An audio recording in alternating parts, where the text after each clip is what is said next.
And by the way, guys, I was expecting to learn a lot of stories from you today because you are a guy who has lived life ups and downs. And what part of your mindset still challenges you within yourself? Like you earlier mentioned that there are still challenges. You still learn every day. I mean, Yeah. we only stop learning when we are dead. So, what part of your mindset still challenges you every day? Right. One mindset of mine that still challenges me is fear of failure. Okay. I When I get a lot of spotlight and in the states are very high, I have a tendency to experience a lot of stress, and I somehow activate the boy in me, a boy that I used to be at the age of 23, 24, going in front of a high profile audience and not feeling the right amount of courage and having the tendency to run away, hide, or disappear or excuse. First time when you went on stage to and talk, define the feeling.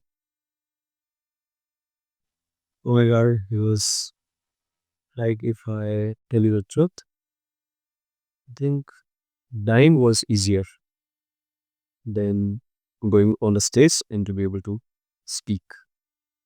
I truly wished that I should die, not every generating. I wished would blast you or or very training cancer. Now imagine many of my audiences would be able to relate with this. Now, at one end, you are dying to get this assignment. Right. You have worked harder. You've been after this assignment for years. And when the moment arrives, instead of jumping at the opportunity, you want to run away. You want to just hide. And I lost so many opportunities because instead of embracing the opportunity, I invented an excuse. What do you believe? I became successful. I could have been successful a year or two earlier. Okay, I could have done the things that I did in 2003, 4, in maybe 2001 and 2. But just because I was running away, I did not have self confidence. I thought I probably will ruin everything. I will damage my image. I thought I'm not prepared.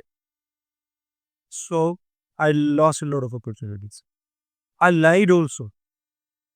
So a client would call Qaiser with a sales conference, and I'll say, all right, so who else is going to be there?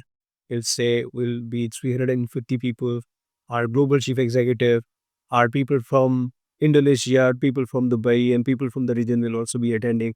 I'll say what the date is. They'll say this is like 23rd of June. I'll say, I'm sorry, I'm not available. I'm already booked. The fact is, I was not booked.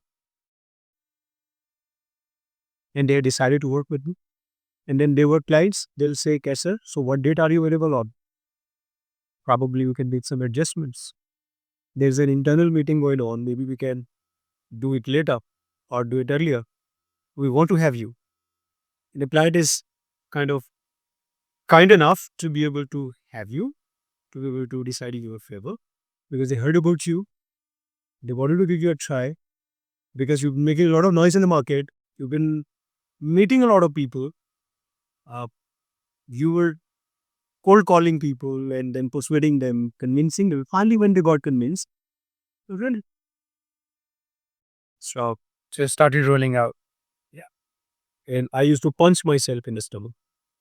I used to punch myself in my, literally, I'm not just saying it for the sake of it. I used to punch myself here.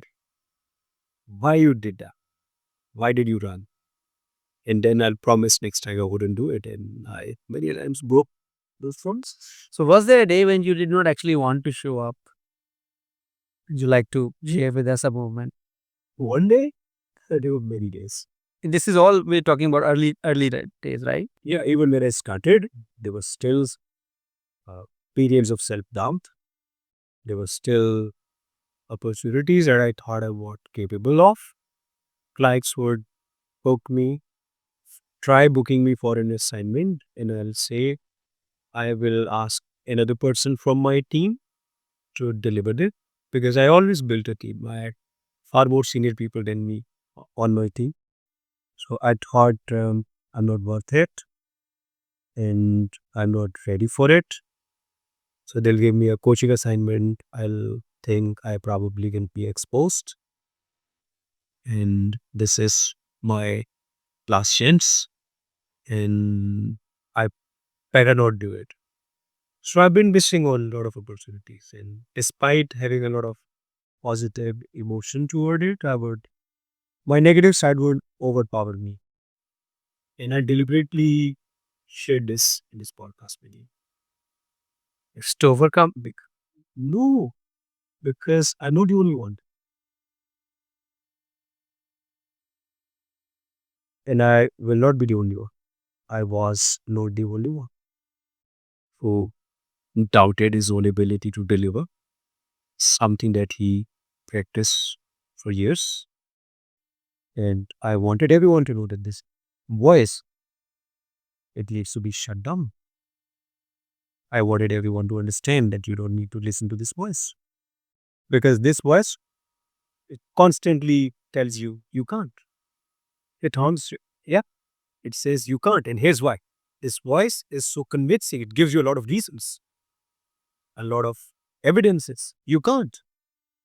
So, in a word where your internal voice is telling you you can't, and on the other hand, listening, there are people around you who are totally convinced you can't. Most of, I think most of the people around you would say, "Oh, nahi, ye nahi ho sakta yaar." And I believe it is easy to fight one enemy, which is outside people, not convinced about you. Or, for instance, I worked with a Beck Alfla. They delivered an amazing assignment. It was like 140 people starting from the chief executive himself to all the top 140 plus leaders. I delivered a fantastic assignment. And that was an opening to like huge amount of work for the bank for a number of years. And I had this inner voice telling, since the chief executive is coming or the top leadership is coming, you shouldn't show up. It was, you are good at the managerial level, but at this level, you probably be exposed. And when I delivered a fantastic assignment and everybody was like, wow. And the evidence was that I got so much work with the bank. Every leader, whenever they had any opportunity to have a speaker, coach, trainer, they would say, bring Qaiser Abbas. No, the HR head of the organization told me that when I pitched you, and I had a small interaction with the leadership team, and he says, a lot of people told me the guy will be a disaster. Really? Yeah, he will ruin the pro because the stakes are very high. This is Bengal Plus, high profile. Did it shake his confidence? Yeah? Probably he was somebody who had seen me in action multiple times. He was previously HPL. He has seen me work. He believed in me, and that's the reason he pitched me. But I'm just linking it to the statement that I said earlier.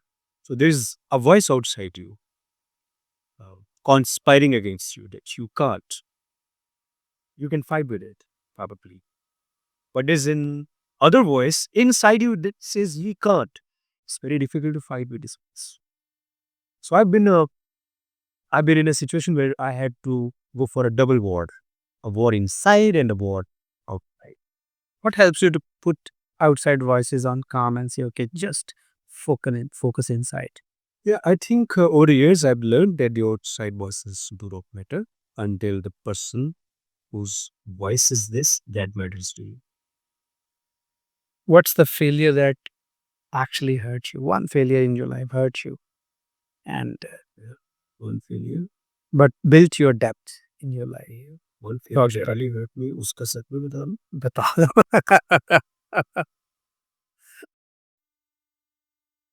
मोहब्बत में failure. Okay. No, I was talking. ये इससे बहुत हो रहा. Yes. So he helped you to regain the power. I could see, every time someone actually or anything which is considered generally negative, creating a lot of hassle, you took it part, you turned it around and use it as positive energy. It helps you to boost your energy inside and use it. Is it so? Like, not every person is capable to do it. What kept you I going? think I've been trained by the best in the world. And I learned early on that there's no failure. There's nothing what you call rejection. But this is how you transform your mindset. At the end of the day, everything is mindset. It is dependent on the way you see things. So I was very lucky to be able to learn from the best in the world, and they taught me that there's nothing as such called failure. You always succeed. Now, this is Tony Robbins. This is Brian Tracy. This is Jim Roll. A combination of all of them. It taught me you never fail. You always succeed in producing a result. It may not be the result that you require or decide, but the good news is you can always change it. So this is what learning. So I knew this sort of rejection. Whatever happened, like failures with the clients, multiple failures, inability to get the job, inability to get the assignment, rejection, rejection, rejection. And I was so immune to rejection. None of these rejections uh, tortured me or gave me any pain. I've been very strong. I knew I'll be rejected. If I talk to 100 people, so 90 of them are going to say no. So I was okay with the no, right? But that one no, that really broke my heart. You could not take it. Yeah, I still couldn't take A part of your past you still lives with you. Anything? it. Yeah. Okay. Somehow you feel good about Okay. staying in the past. I agree. But uh, मजाक से हट के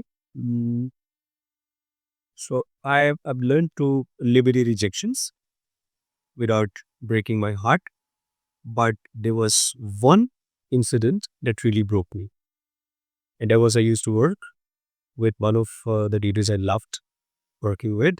And I put my heart and soul into it.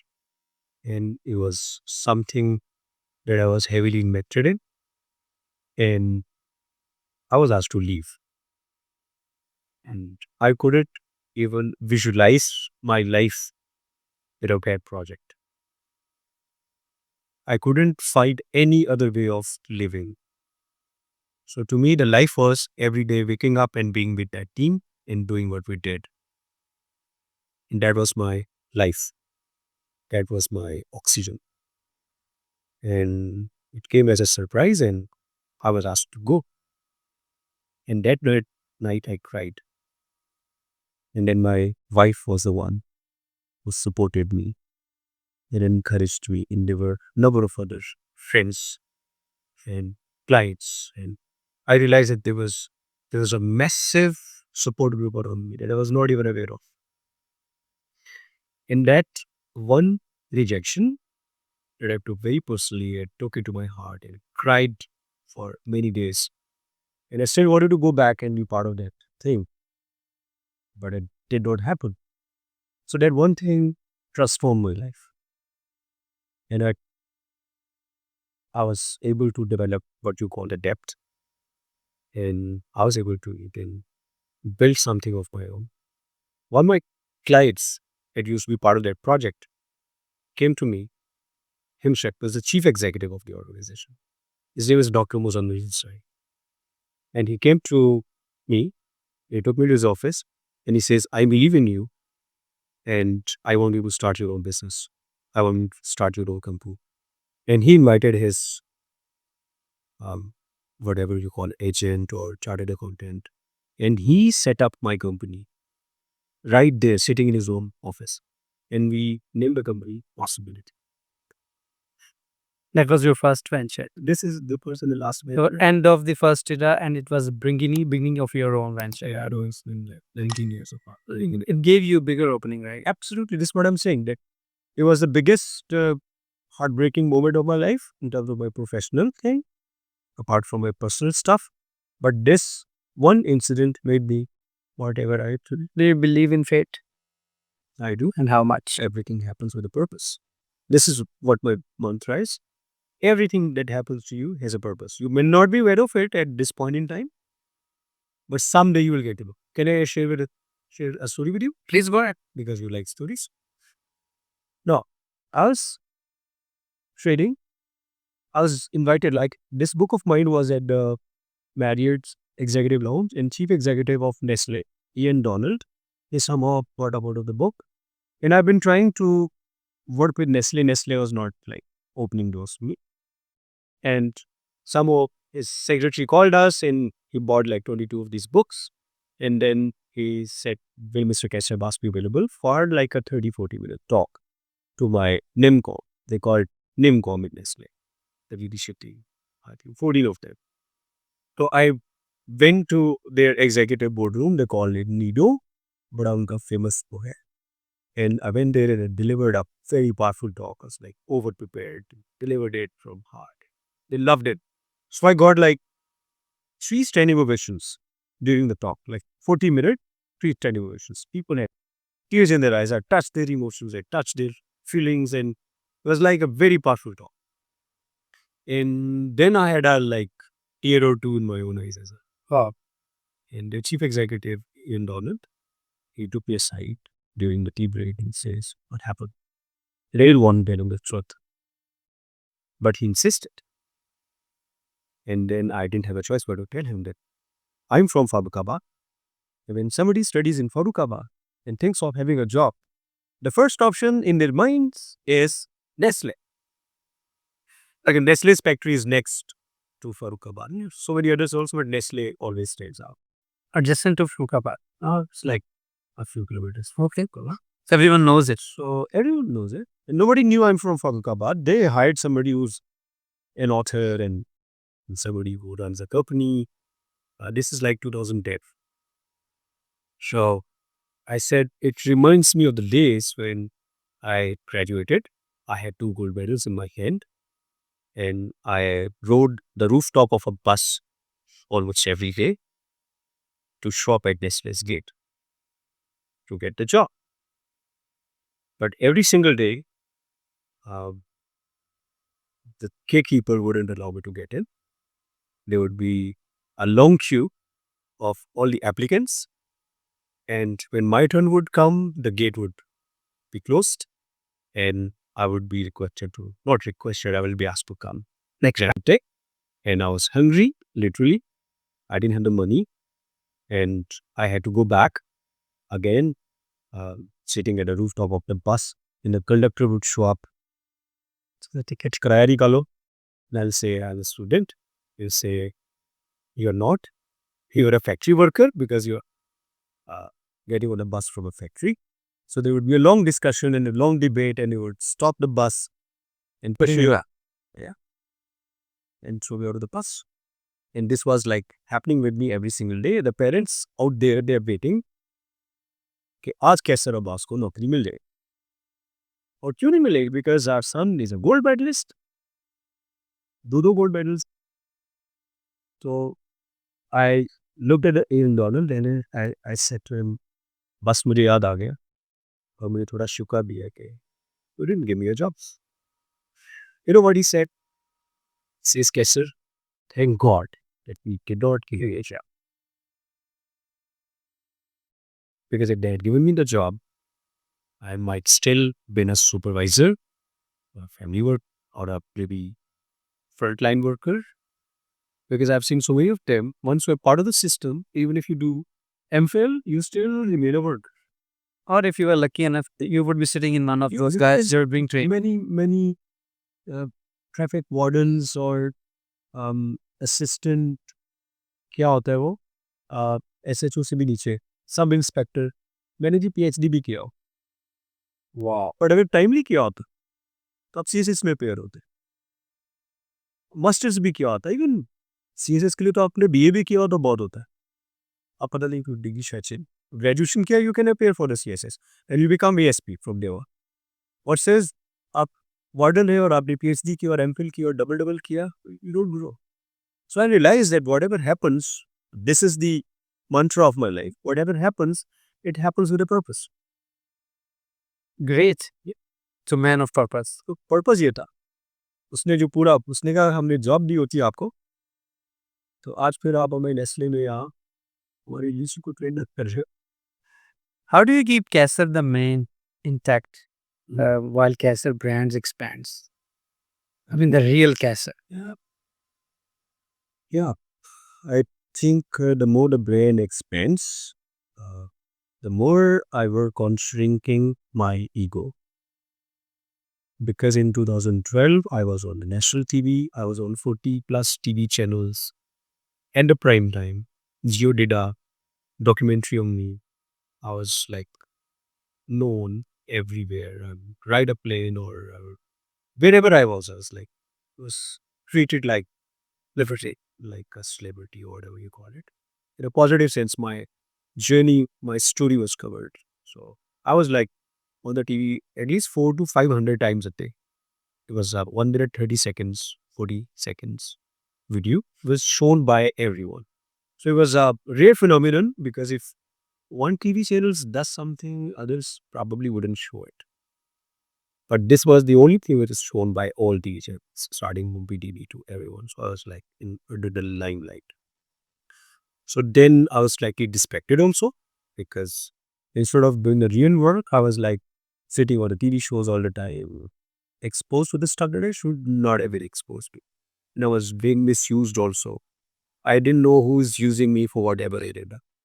So I learned a number of things. One, even today, I spend my Eid in Farlikabad, which is my I saw that, yes. So my coach Arif Anis, my first coach, he called me. He says, "Aurangabad की global marketing promotion चल रही." So I try staying grounded. I try staying closer to the roots. So when I'm in Farukabad, nobody cares whether I coach CEOs. सादा लफ्ज़ों मैंने किस CEO को coach किया, nobody wants to direct. All they care is, do I still remember their name? And I tell you very, very humbly, I still remember every person's name. The cricket club that I played cricket in, I went on the eat. I met all of them, what's as many as I could. And I remember everyone. If somebody says, वो भी था एक लड़का, तो मैं कहता हूँ नहीं वो अपने क्लब में नहीं था. वो खेला होगा बेटा, क्लब में नहीं था. You remember everything. I remember every single classmate of mine, starting from my primary school to the university. अभी एक ईद वाले ईद से अगले दिन there was a group of friends, तो उन्होंने कहा हम हाई स्कूल में कैसर आपके साथ पढ़े थे, तो सारे क्लास फेलोज इकट्ठे हो गए फारूकाबाद में. तो I extended my stay for a day just to meet all of them. And I walked into the room and probably I met them in 90s. तो अभी ये 30 साल के बाद आई walked into the room and I looked at everyone और मैं चुप रहा. जब सबसे तारुफ हो गया, 10-15 मिनट बातें होती होगी सारी, and everybody was treating me with so much love and respect. मैंने कहा एक बात कहूँ, कहते हैं क्या, मैंने कहा ये इलियास सेठी है, इसके अलावा आप में से कोई भी मेरा क्लास फेलो नहीं. तो दे वर लाइक शॉक्ड. कहते नहीं नहीं हम आपकी क्लास में थे. मेरे कहने none of you was in my class. मैंने इतना जो कैटेगोरिकली कहा, and one says we were in section A. तो मैंने कहा नहीं, मैं सिर्फ उनको क्लास फेलो समझता हूँ जो मेरे साथ सेक्शन बी में थे. तो कहते एक दीवार ही थी दरमियान. It was the same year they were studying him, basically, yes. A, B, C, D, सारे Yeah, that used to be the case. So to me, like whoever I studied with, मेरी क्लास में university में 59 लोग हैं. I remember every single person. So this, I stay grounded, I stay closer to the roots, and I try to serve. और उसका ये फायदा होता है कि you're back to the roots, you stay grounded. I go to the same shops where I used to go when I was a kid. I walk down the same streets. I probably, instead of going on a car, I just walk, and I enjoy life. I go to the same places where You have worked with two different generations, like from yourself and today. I mean, I think it's a big gap between two generations, in today's time at least. What do you think most urgently needed for this generation to change in mindset? one word, they need present. I notice a lot of preoccupation uh, in this current generation. So they would be here with you, probably they wouldn't be here with you. And this is something that we probably have learned from them as senior generation as well, which is a distraction by the phone. So they would be into their gadgets, or even if they're not using gadgets, they probably would be in a virtual world.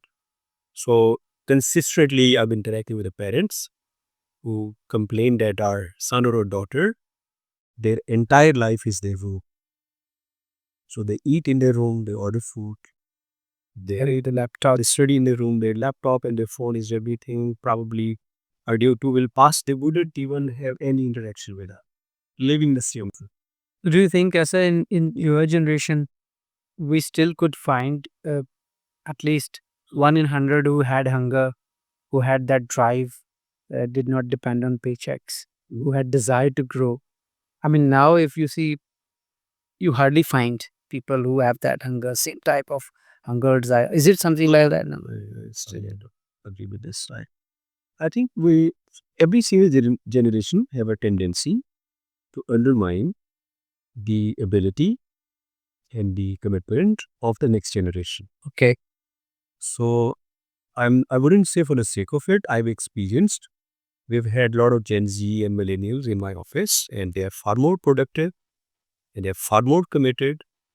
In a project of ours, the average age is like 32, and their boss is a girl who is like, she might turn 23 this year, and they're doing an amazing work. So they are a role model for our generation as well, in terms of their commitment, in terms of their dedication to the thing. And yeah, they would be distracted sometimes. They will have a very different working time. And but I don't see any gap in terms of commitment. Yeah, the one thing that I just mentioned is their presence.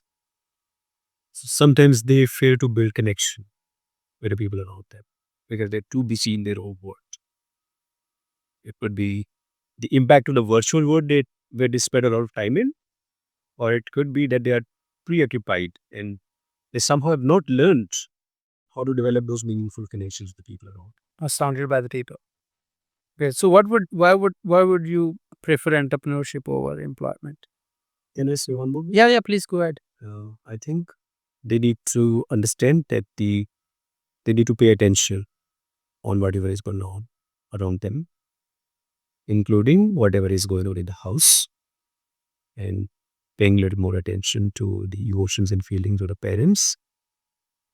Many of these youngsters, I see a disconnection, or maybe another word, disassociation from whatever is going on.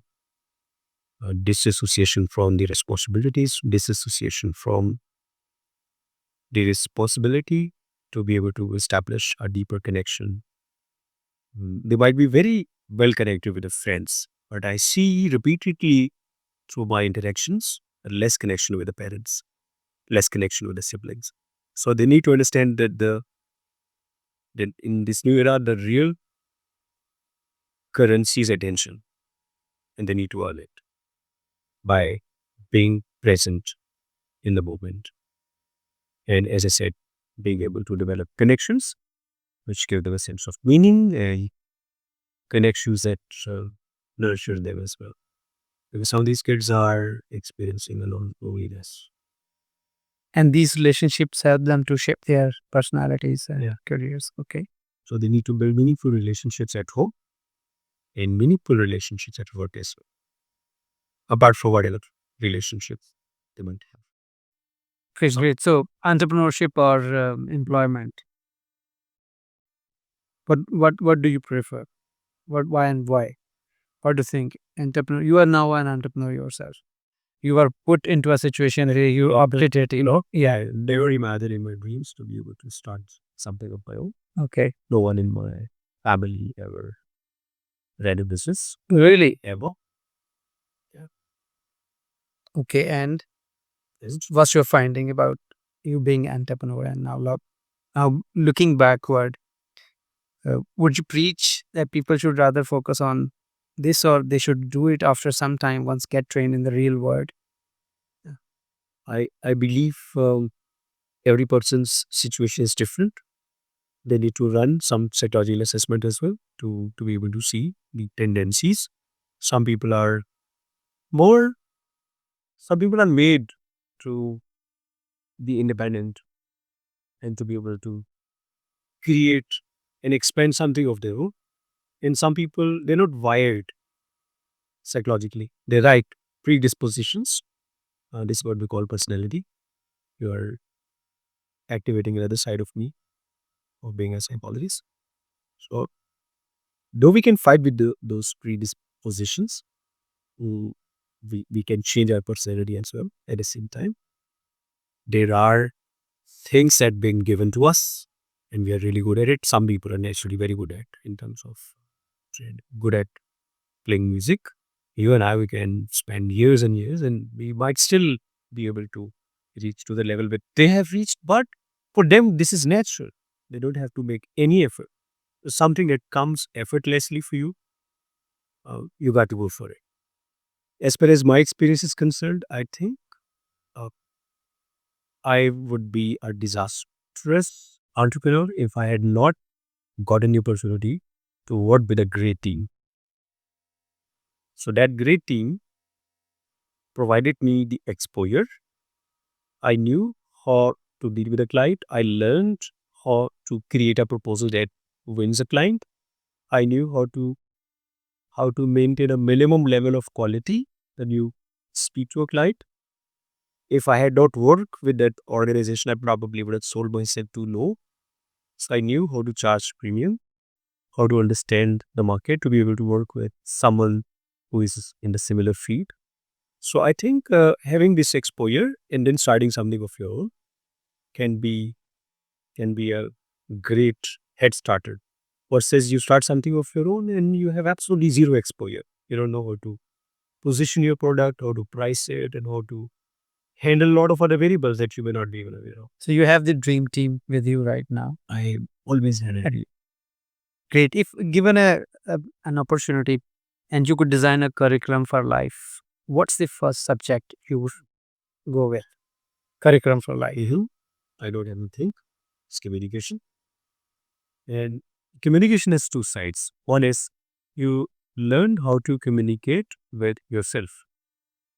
So when I learned many years back, quality of your life is the quality of your communication. It is your ability to, how do you talk to yourself?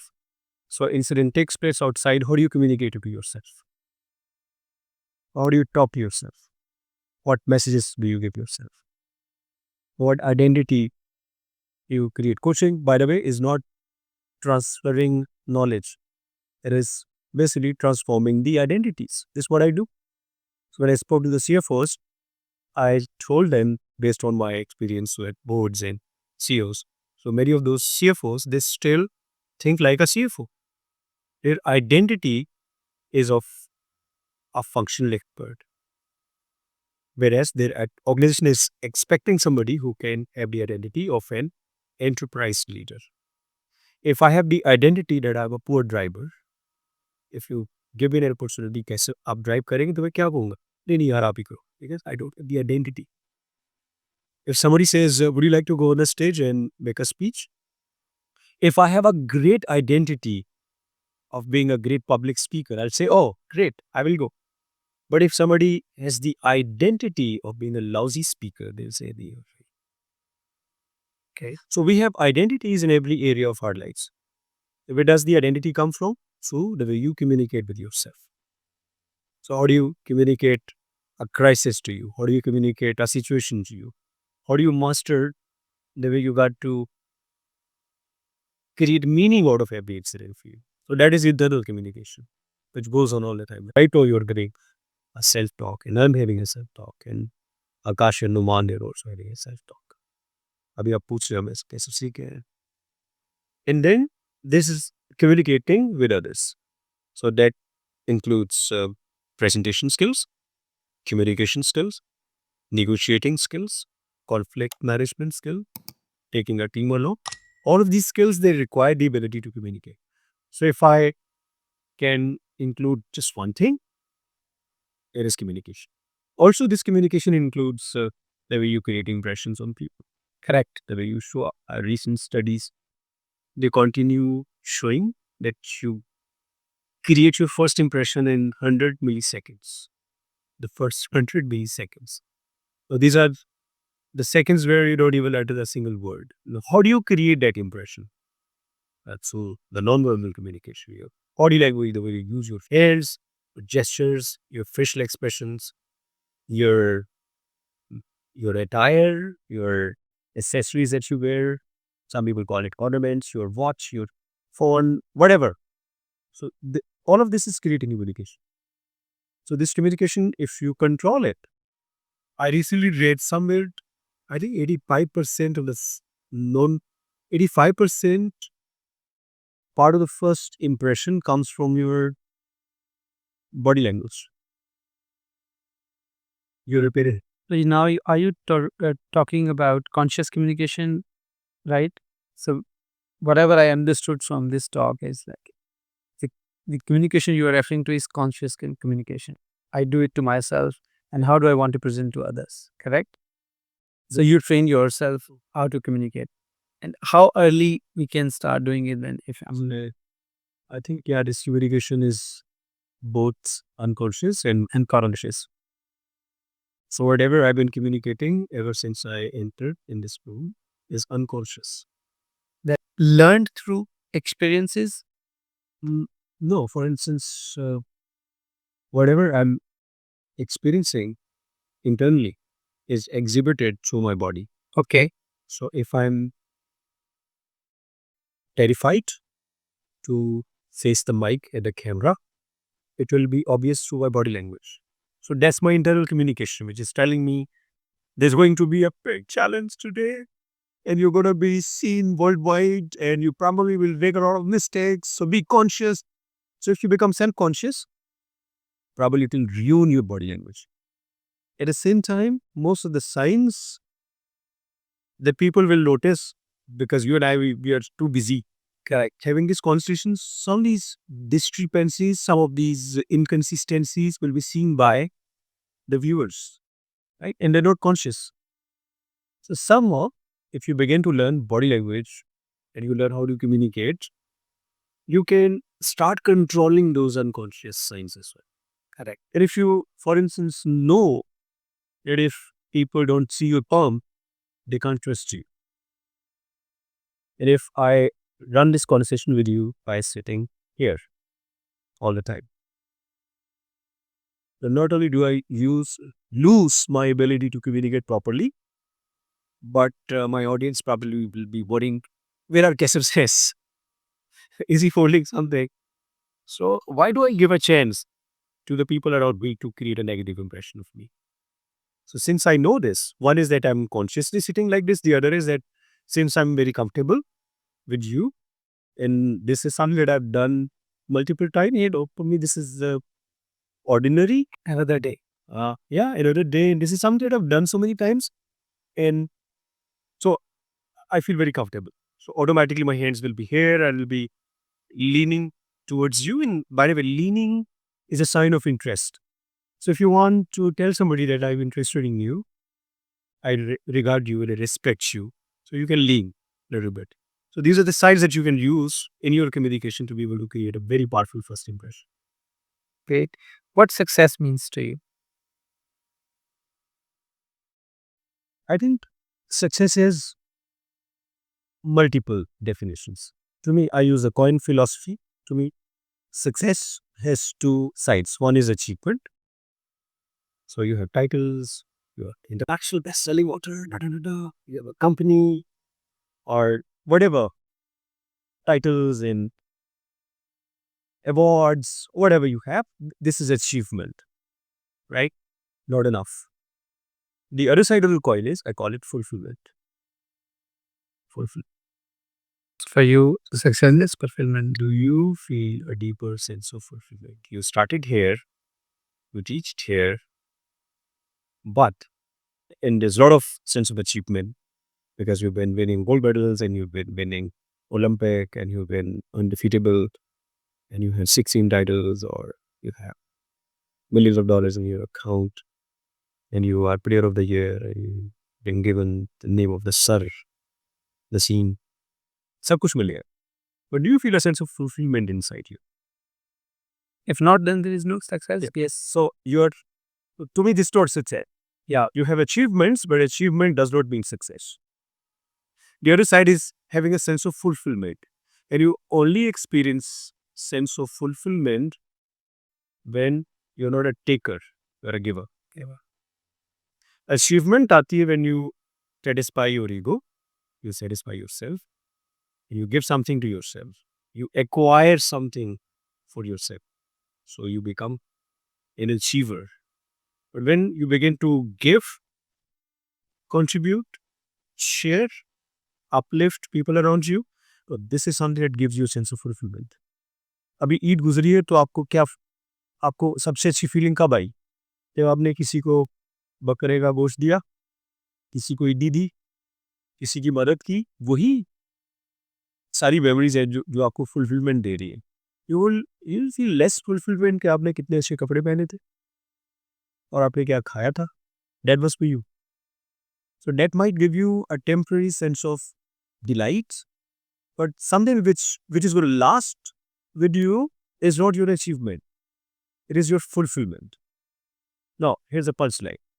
So some people have a lot of achievement, no fulfillment. I don't call them successful. Some people have a lot of fulfillment and nothing on the scoreboard. I don't think they're very successful either. Yeah. All right. Yeah. So, for instance, they had the ability to be able to touch million lives. They've been able to touch only two, but very fulfilled. I don't call them successful. Correct. Right? They had the potential. He's going to ask, is given you the potential to be able to achieve something significant, but you did not. You had the potential to be a tennis star. You could be somebody who won US Open, but you did not. So this is not achievement. Right. You had the potential to be, for instance, doctor. You became a homeopathic doctor or जो मोहल्ले में होता है self proclaimed doctor नहीं compounder, तो वो भी कहता है बाय डॉक्टर. राइट. अब वो बन के गुजारा करते हैं. You were given the potential to be a top engineer. You became a diploma engineer. Compromised. So you did not realize your full potential. So achievements nahi hai. So real success is when you have achievements and fulfillment, both, not one. By the way, it's very dangerous to accept mediocrity. Yeah. It's actually the killer of talent. Okay, so how do you rejuvenate yourself and re-energize in today's time? I mean, you're busy, you have busy schedule, you travel. No, I'm not busy. I think another definition of success is to be able to have control over your time. You choose a life and you live life on your own terms. This is what real success is. Right? So you live life on your own terms. Right? So to me, I control my time. Ever since my son was born in 2012, if you ask me to produce my business card, I don't have a business card. And if I'm even able to produce, it does not have my mobile phone number on it. It's been like over 15 years now. I remove my mobile number on my business card. I tried becoming to be inaccessible. I have no socialization. I get invited to, no, the CEOs will be listening. I get invited to a lot of weddings. I don't show. Because I don't do networking. I don't go to dinners where executives and leaders and corporate Glamorous dinners. meeting each other. And probably motivation is to be able to meet, oh, mar pe wo bhi ho gaye, ye bhi ho gaya, mil le. I don't do that. My entire time is for my family. So after 5 o'clock, I'm not available to anyone. So it's been at least a number of months that I had, like we host our friends at our house. But I don't go to the people where there's going to be some business activity. So it's been ages, like at least 15 years. No conference. जहाँ पे मैं networking के लिए पहुंचा हुआ वो भी आए हुए कभी आए हुए. No forums, no dinners, no weddings. Not.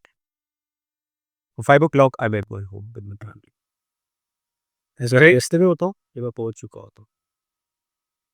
So this is, I told you to define success, living life on your terms. Then my routine is when I'm not traveling. I've done it travel. I travel with my family mostly.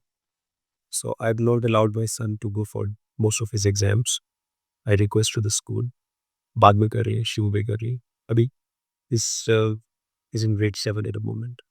But I don't have any regrets despite me being very successful. Alhamdulillah. I don't have a regret that I didn't see him growing or I missed his important events in school. I never missed any of his event, whether it's a cricket match or a football match or meeting with the teachers or whatever. I prioritize it. And my clients are very generous. So I'll prioritize being with my son. Would you believe 100 out of 100 days when I'm in Lahore, I drop him off to the school myself. Wow. That's something I can't do and I don't do. Yeah, 100 out of 100. It's not like 90 out of 100. I personally drop him off to the school every single day when I'm in Lahore. In between, when my son says, Baba, can you pick me today? And he doesn't say it very frequently. I understand आज इसका कुछ mood होगा. So I'll say, all right, I'll show. I cancel everything and I go and I pick. I know this is what really matters to me. Family is your anchor. Family is my anchor. It is what I learned from my parents. And this is a value that I try to stick by. And then when I drop my son to the school, then I straight go to Raya Club. And this was a good investment that we made. I go to the gym every day. Although my timing in the gym is very short, but I do it every day. Then I swim or do some physical activity. I sometimes play golf. No, since people are listening, I didn't tell to many people, I play golf alone. Generally, people go to the clubs and play golf to network with people.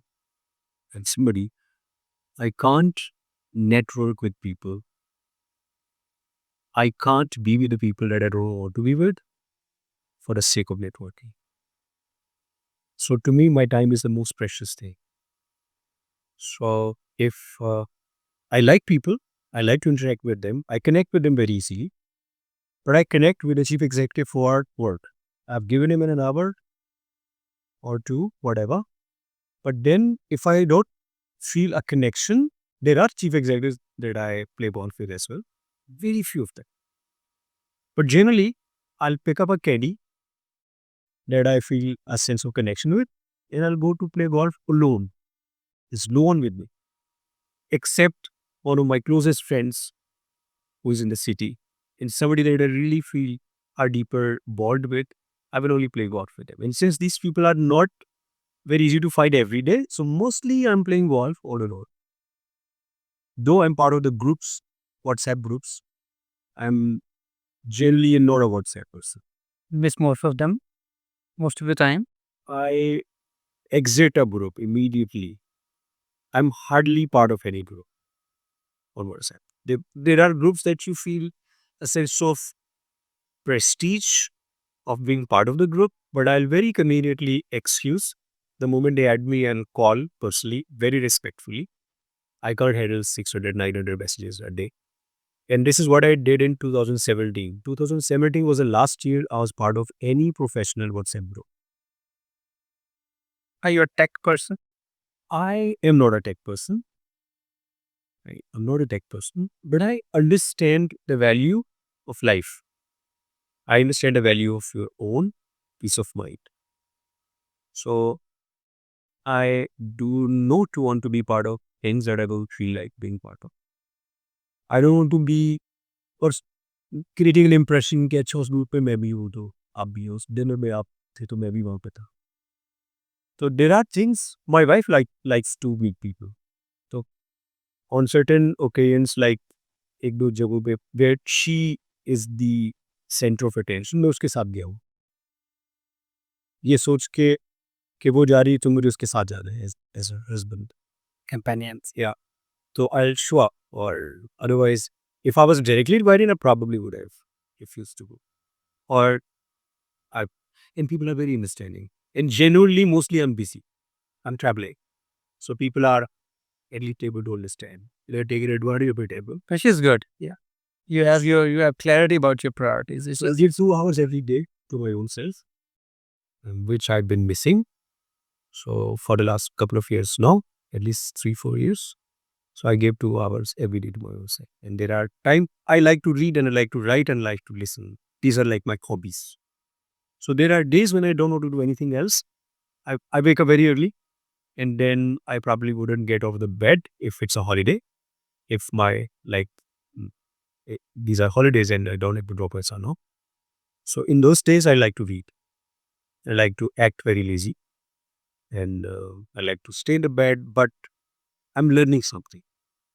I've realized that one of the biggest strengths of me, and this is the more you reflect, the more you learn about yourself. Honestly. So, the biggest strength of me is my ability to learn.